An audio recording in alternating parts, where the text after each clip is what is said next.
Welcome to Your Family Dog, a podcast dedicated to helping families love living with dogs. Here are your hosts, Julie Fudge Smith and Colleen Pilar.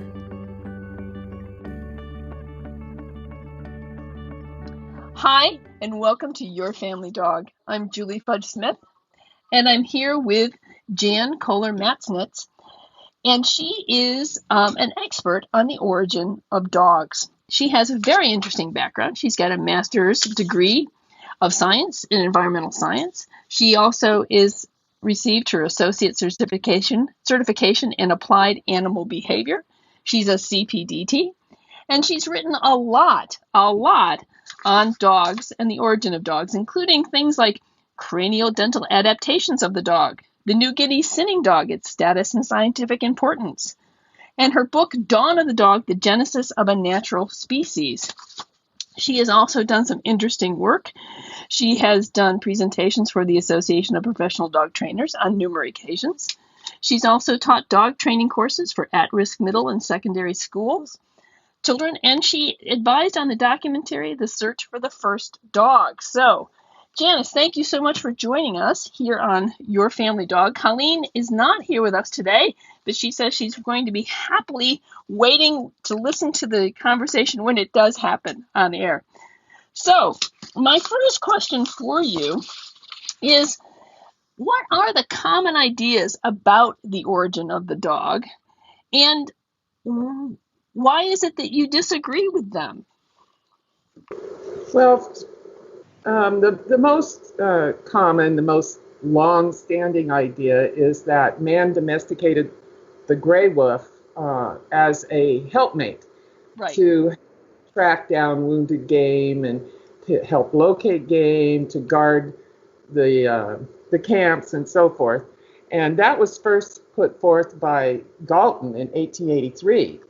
Mm-hmm. So for over 110 years, that was the story, that man saw how useful the wolf could be, and so they domesticated him to help him. The other most common idea, more recent, is, and that's called the pet hypothesis. That's a purposeful domestication. They saw that they were going to be useful anyway. And the other one is the self-domestication hypothesis, where wolves started eating at garbage dumps and slowly over time got smaller and more friendly towards people, because the ones that were the most friendly, the least afraid of people, got the most food, so they left the most offspring, and over generations, suddenly, voila, the wolf turned into a dog. Wow, it's kind of like having a...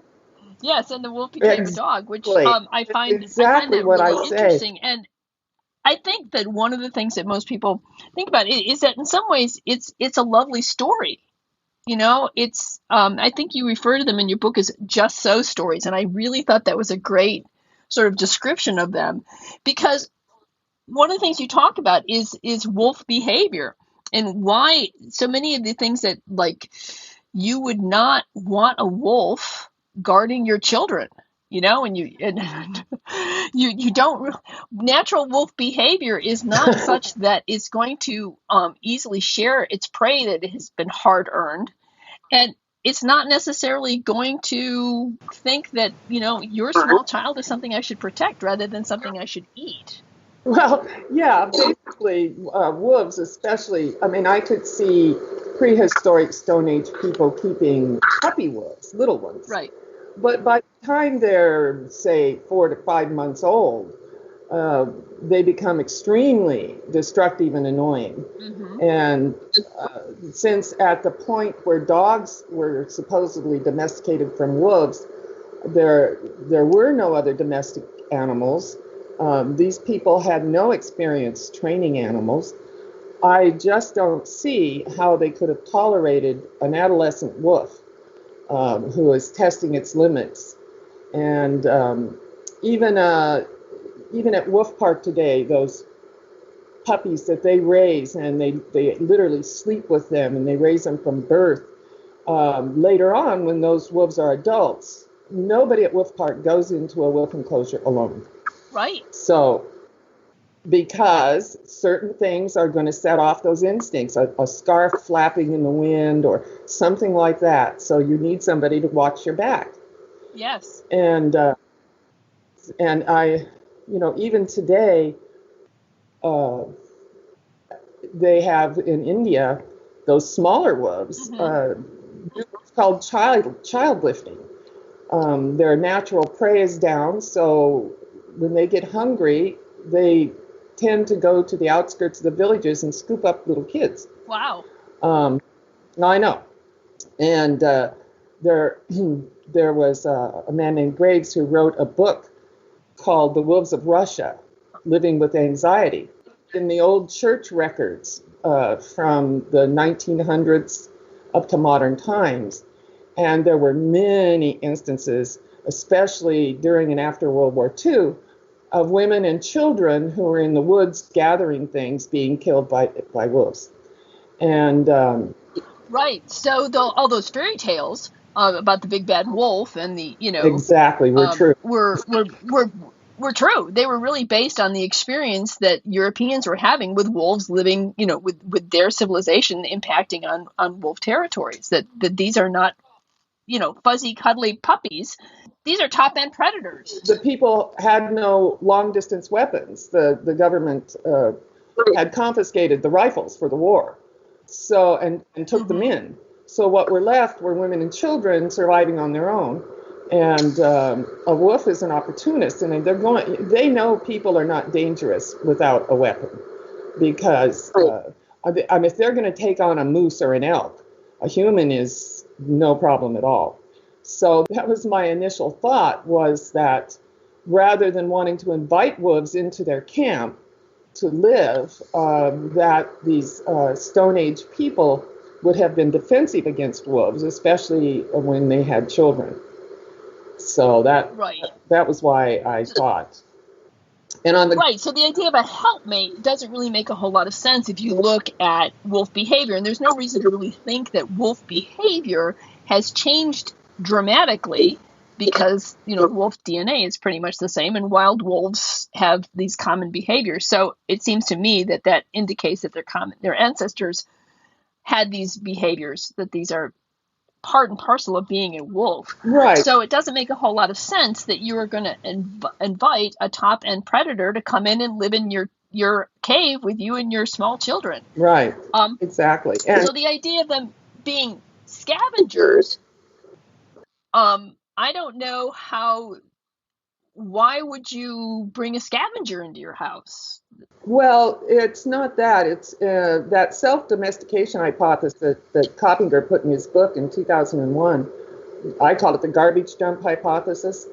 There were garbage dumps when dogs were supposedly domesticated before 20,000 years ago.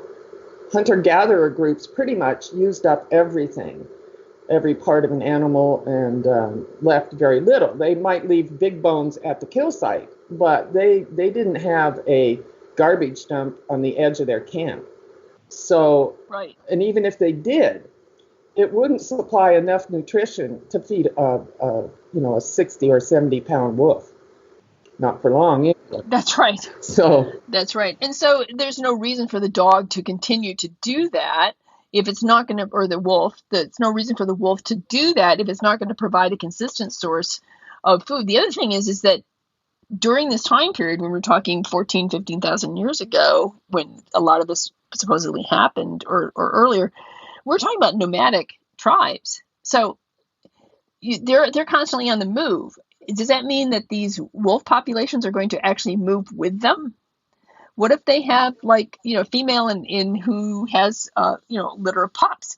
She's not going to be moving with, the Joneses. Exactly. And they did stay in their camps for like a season.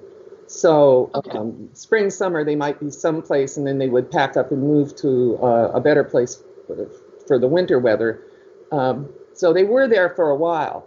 But yes, whatever attached itself to them would have to be able to move and move through other territories. So And depending on what season they're traveling, I'm sure that these Stone Age people had enough to carry without carrying pups that weren't big enough to walk. That's right. But those are the reasons I think that it wasn't the wolf. People have said to me, oh, but wolves were different back then. Yes, they were probably much more bold because our wolves today have suffered through 300 years of getting shot at with long-distance weapons.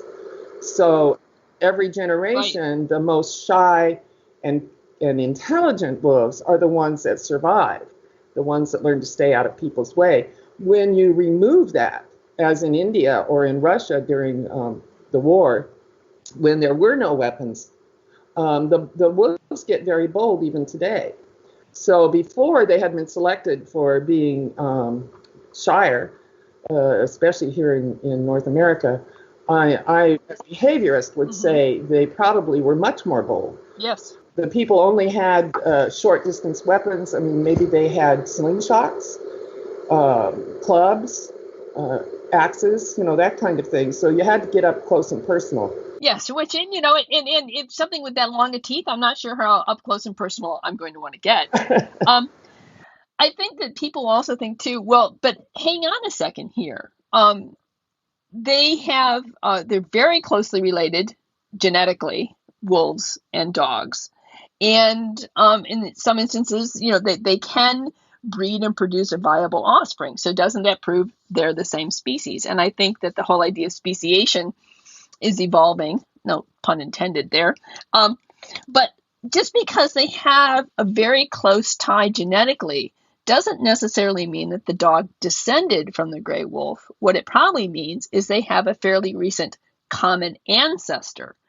Would you agree with that? I agree with that completely. That's always been once 25 years ago, the light bulb went on in my head, and I said to myself, it couldn't have been the wolf that we know today. That's when I started thinking about, well, if not that, then what? And I finally, after 25 years of looking into the questions and measuring skulls and doing everything, I decided that's because the dog was already a dog when it met people. And yeah, so I think there's mitochondrial DNA that indicates that the split might have been a whole lot earlier than we originally thought as well. The genetic dating that they're doing for dogs, because the dog wolf split, because they are using an unrealistic time for generation turnover. This time from one generation to the next is part of what goes into their formula. And they're using 2 years. But the canid specialist group of the International Union for the Conservation of Nature, when they're trying to determine if a canid species is going extinct or needs protection, they use 5 to 7 years.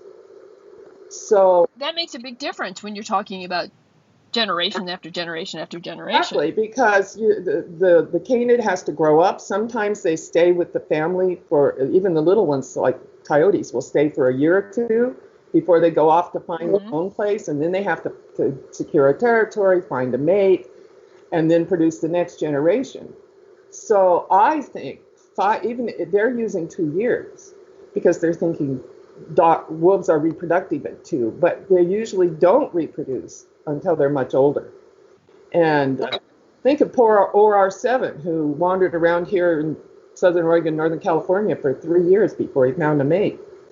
So I think if they put in a realistic generation length into their formula, it would push this date way back, because I really think that the dog and wolf ancestors split way back in the Pleistocene. Yeah, I tend to think so too. One is archaeological evidence is really interesting to me. And from my understanding of archaeological evidence, some of the very first archaeological evidence of dogs being associated with people goes back about 15,000 years in southern China, when they first, sort of the first dog. And then after that, it begins to occur more regularly up in, I think in Norway and Finland. There's some archaeological digs at about 12 to 14,000 years. And at that point, now I know that in the southern China one, there are some striations on the bones that indicate the dogs might have been used as a food source. Oh, sure, most of them were. Right. But later ones show that these dogs received a place of honor. They're buried with their owners, or they're buried with toys, or, their bones are not in the heaps with the other bones.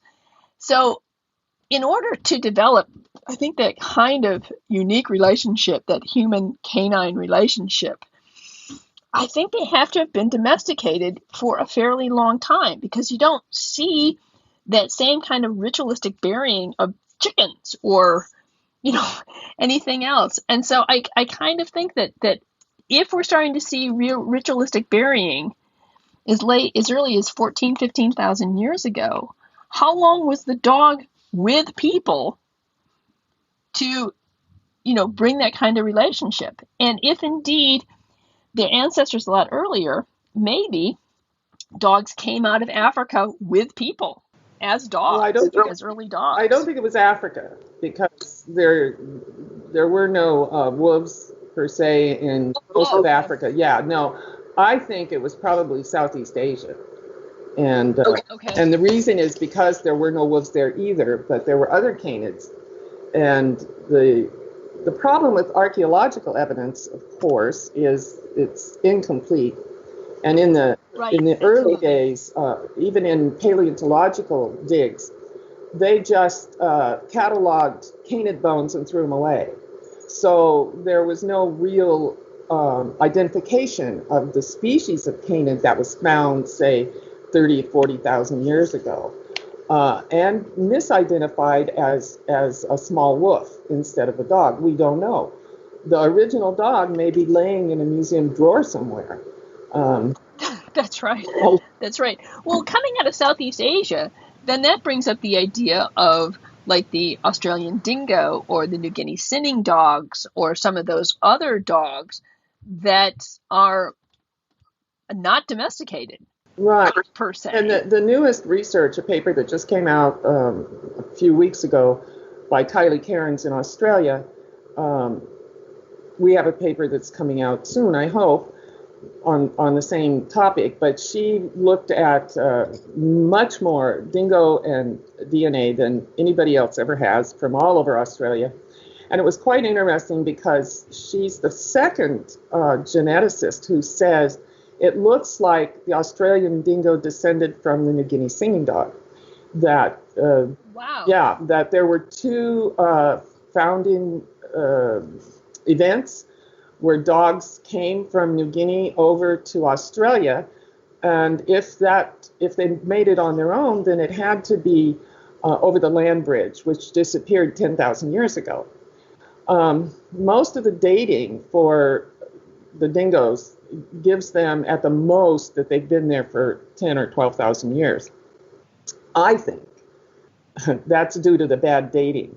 And I think that the dogs came into that area with the original people of New Guinea about 50 to 60,000 years ago. And the people of Australia are descended from the people of New Guinea. So it makes sense that this would happen. And right. And I think then that the two dingoes, anywhere else in the world where dogs break their ties with people, their emotional ties, their bond, they become feral, but they're scavengers. They still live off of people. They live off of their garbage and their feces and whatever. Whereas they don't become predators. But the two dingoes are genuine wild predators that survive without any contact with humans as predators. And so I really think they're as close as we're going to get to what the dog ancestor was like. And it's right. And they have a different, I think the original dog evolved to be a hunt single or in pairs, not a pack, like the wolves evolved to hunt in a pack because they hunt big game that takes more than one wolf. So they're what they call obligate pack animals. But I almost said people. They're people to me. And yeah, me too. Yeah, me too. Especially the singers. The singers I've had, they were definitely people in fursuits. But anyhow, I think the dog, all the research, which isn't very much, has been done on feral dogs, but in Italy, and mostly in Italy, and some in India. And they don't live as pack animals. They have groups that they associate with, and they come together and they split up. But they're not hunting big game, so they don't need to be cooperative. And what they found is they develop bonds amongst each other. And unlike in a wolf society, you have to pretty much leave or fight to become a breeder. In dog society, all you have to do is be nice. And the leader is the one that the most dogs look to, that they trust. So it's not that the leader of a dog pack fights its way up to the top. No, it's that the others recognize it as smart and a good leader, and they choose to follow it and be near it. And in the singing dogs, the dingoes' actual wild behavior, social behavior, has never been studied. I was so shocked when I found that out.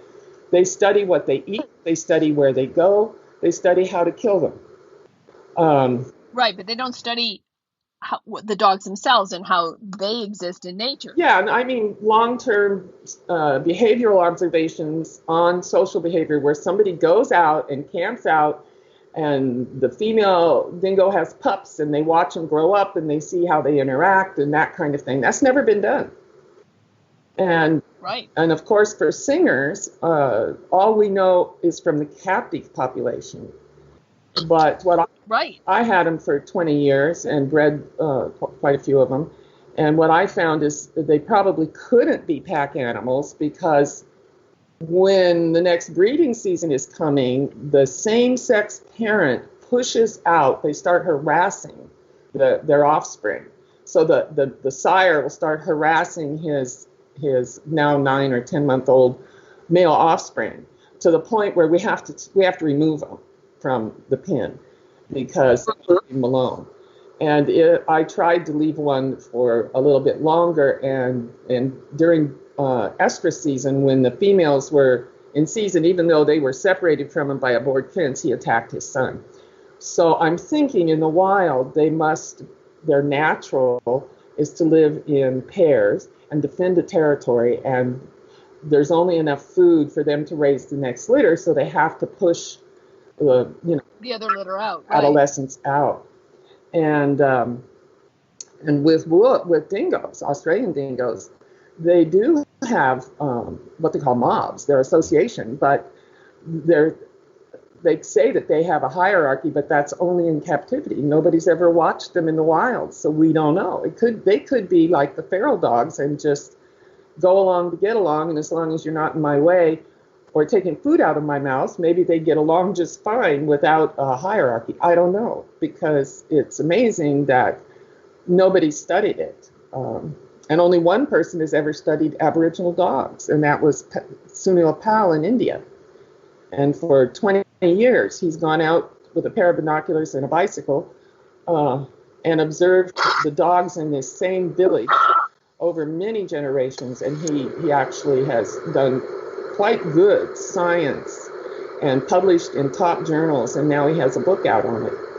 And very little aggression, growling, threatening, but very little fighting, even during estrus season when there were many males waiting around a female, and she would pick. It was female pick. And what was interesting about his study is he's the first one to show that male dogs do give parental care if given the opportunity. This has always been, that's interesting. Yeah, right. They regurgitate for the pups, they play with the pups, they lick the pups, and I mean, they could leave, but they stay and do this. And the singing dog in captivity, the singing dog males, if allowed to live in a large enough enclosure with the female, does exactly the same thing. They regurgitate for the pups, and they protect them. At the Conservator Center where we did this experiment and left them together, if when the pups were mobile and running around, like 5, 6 weeks old, if a spectator would come up to the fence, the male would run over and just get between the fence and the puppy, so that he was keeping the puppy's back away from the fence. That's really interesting. My question is, do wolves do that too? The male wolves, do they regurgitate for pups? Do they do that kind of protection? Yeah, on the wild canids that still have all their hormones and stuff intact, the oxytocin goes way up when there's pups available, and pretty much any wolf will regurgitate for a puppy if the puppy runs up and solicits. Yeah, because their hormones are triggering it. So even though they may not want to, it's like a compulsion. Well, that's good. It's good for the baby wolves anyway.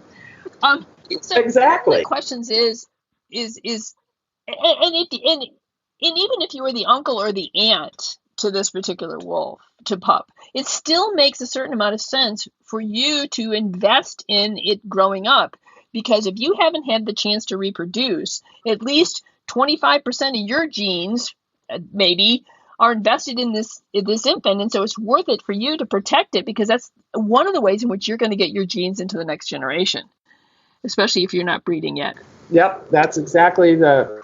Yeah, so it makes sense. Families make sense. Family units make sense.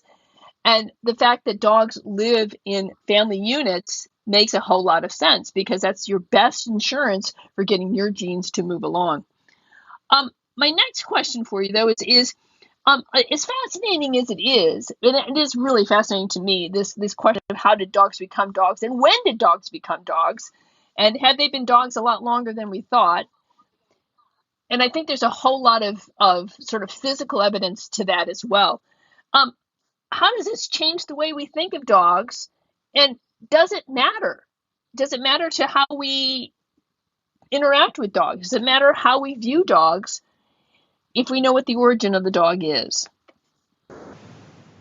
I think definitely it does, especially today when so many people have believed that the dog is a wolf, not just descended, but the dog is a wolf. You see it on the dog food commercials, and that in wolf society, the leader has to dominate, physically, emotionally dominate, in order to be respected.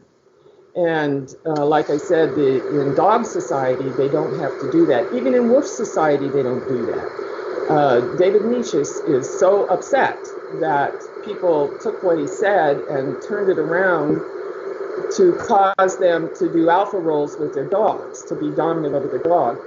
And all it takes is being a calm, good leader, and the dog will follow you. So I think getting away from the idea that the dog is a wolf that needs to be dominated is very important for the dog-human relationship. Oh, I couldn't agree with you more. And it's amazing to me that this whole dominance thing still continues.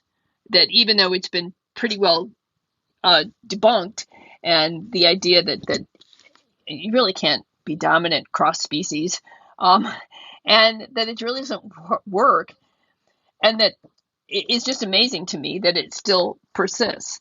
So I agree that I think if people understand that dogs are unique natural species in and of themselves, then we need to work with them as that unique individual species and not as some sort of wolf derivative, which they're not, even though they may be closely generated or closely connected. So my question, I got to thinking about this, and we do know that genetically wolves and dogs are very, very close. So the question is always, so the assumption always seems to have been, if they're that close genetically, then the dog must have descended from the wolf. But why would you say that? If they're that close genetically, why couldn't it be flipped around, that the wolf descended from the dog? Well, exactly. And look at how much DNA humans and bonobos share. Right. Are we saying we descended from bonobos? No, I don't think so. It's a common ancestor, and that was a lot longer ago than the common ancestor of the dog and wolf. So, genetics I'm sorry, geneticists, but genetics is a very young science. They're finding their way. They're learning a lot, amazing things, but they're most of the geneticists, number one, are not biologists. They wouldn't know Right. from a German Shepherd. So I think temperament tested. Yeah. I just temperament tested a litter of German Shepherd puppies, and I got to tell you, they weren't wolves. They just were not wolves. I can tell you that right now. Yeah, it's cute. They're the genetics will sort itself out over time, I'm sure. But that's why I have a whole chapter in my book called Right. The DNA Story, trying to explain, because people think that genetics is like, say, chemistry or geology, that is very set, that whatever the geneticist says is true. And I remember so clearly when one of the studies, I think it was done by Adam Boyko, came out, and he had tested some Aboriginal dogs. It was Africa, that was it. And he tested feral hounds. And instead of just saying they are not closely related to the domestic dogs of Africa, that would have been fine. He went on and said, they're a recreation, they're not an ancient breed. And oh boy, my phone lines and my computer started lighting up with feral hound people saying, what? Is it true? And I said, no, it's not true. So I wrote, I sent a letter to the geneticists, and I said, before you make statements like this, please check with a dog expert. Those dogs have been on the Isle of Malta for thousands of years. They belong to a land race that includes the Ibiza hound and the Podenco and all these other rabbit hounds of the Mediterranean. So no, they're not African, but they are ancient. Yeah, they're actually, their pictures are on the inside of tombs, which is why they're called pharaoh dogs. Exactly, but they probably were taken to Egypt from Malta. Right. Right. So they're really, really old species of dogs. So it's an interesting thing. I want people to understand that there's a wide margin of error. Yes. And that the geneticists can get different results using different methods. So take it for what it is, say, wow, it's really interesting, and we'll wait for the follow-up. Right. Well, one of the things I also want to say about genetics is that genetics, it's not like you have a gene, and so therefore you are going to behave this way, or therefore you are going to have this certain hair color. A friend of mine who's a microbiologist was saying, Julie, in the human, there are something like 120 genes that dictate your height, not just one. Right. And so we can't just say just because they're genetically similar, that doesn't mean that the way that genetics play out is similar. Right, exactly. There's a lot of things that go into that. Sure, and thousands of genes could be involved in behaviors. So yes, they're trying to look for the gene for something, and I think that this is happening in human genetics too, where they're looking for disease genes that are associated with certain diseases and defects and so forth, and they find them, and they find dozens and dozens of them. And all it means is the people that have this gene more frequently, but it doesn't mean that they're going to get the disease or anything like that. So it's going to take a while. Another 20 or 30 years, they might have got it figured out a little better. Right. Well, one of the things I did want to mention in wrapping up here is that this is a great book, Dawn of the Dog, The Genesis of a Natural Species. We'll have a picture of it on the website and a link to it on Amazon. I really enjoyed reading it and found that it really got me thinking about things in a different way, and I always kind of like that. So there's your book, which is I highly recommend it. Is there anything else that you'd like to say or bring out about the idea of the natural species of dog that we haven't covered that you think would be important for the family dog owner? I think that the behavioral part is very important, and I also think the idea that the original dog was a small game predator scavenger is important, because when they say, dogs need all this meat because they're a wolf. Well, no. And most of the dogs today have genes that allow them to digest some grain. So I think that people that get really radical over it, all they're doing is making the dog food companies really rich. So, be sensible, because they're not a strict carnivore. They really were like a coyote or a fox, and could eat practically anything back then when they attached themselves. If they attach themselves to humans, because humans are not going to provide them with a specific diet that's been scientifically formulated by the caveman next door. They're going to provide them with the leftovers that they're eating. And so dogs have to be adaptable and be able to consume a wide variety of foods if they're going to make it. And one of the things is species eating. People are disgusted by it, and I understand that, of course, especially when your dog comes running up and he's just ate a cow pie. But dogs are drawn to this because it's actually nutrition. In Africa, the dogs, and in India, the dogs pretty much survive on human feces and what little garbage the people are able to throw away. And Butler did an analysis of human feces and found it had more protein in it than the carrion, than the dead animals that the dogs were eating also. And it's hot, so it's got fat and protein and all of this good stuff. And I really think that was the original connection between man and dog, was the dog discovered that the humans were leaving all this nice little food packages around their camps. And so they happily cleaned it up. And the humans were happy because then they had less insects. It was a lot more pleasant. I'm sure Stone Age even would like it to be more pleasant because they only walk so far out in the bush from camp to go. Right. So that was the slight benefit that started the relationship between dog and man, and it grew from there. Yeah, well, that's interesting. But, less flies, really, that's a wonderful benefit. Who likes flies at the picnic, right? Exactly. All right. Well, Jan, thank you so much for joining us here on Your Family Dog. I think it's been a really interesting discussion and a different topic than what we normally cover. And I think it's really important because it gives people sort of a broader, deeper view and a new view of the dog, which is one of the things that Colleen and I like to do, because our goal here at Your Family Dog is to help families love living with dogs. And when you understand a little bit more about who your dog is and where they came from, you can't help but love it a little bit more. So that's right.